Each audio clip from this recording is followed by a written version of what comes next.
lõpuks ometi saan ma oma vatsad täis. Oi, kõht on nii tühi. Nukk mul on. Kui ma hoian teda nii, siis on ta punamütsike. Kui ma keeran ta nii, siis muutub ta vanaemaks. Ja niipidi on ta hoopiski. Hans aga asus nüüd tööle.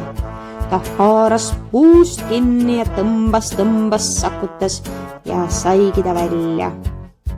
Palja käsi, tal ei olnud vaja ei saagi ega kirvest, kus sakutas ja sai.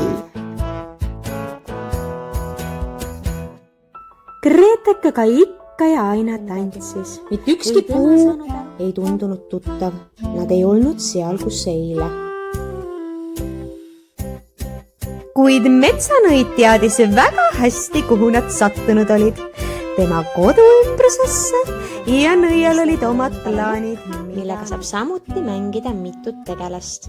Sul on selleks vaja A4 valget.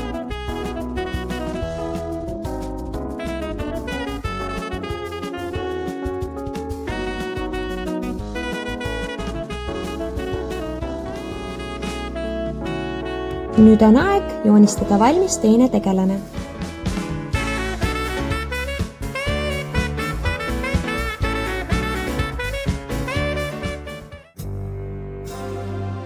Oli pime öö, vaid kollane kuu valgustas taevast.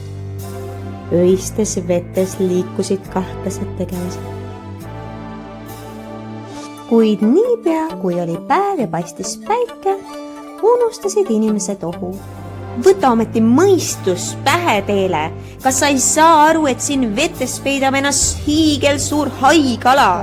Lõpeta ja see laegas, ma olen kindel, et võti avab selle.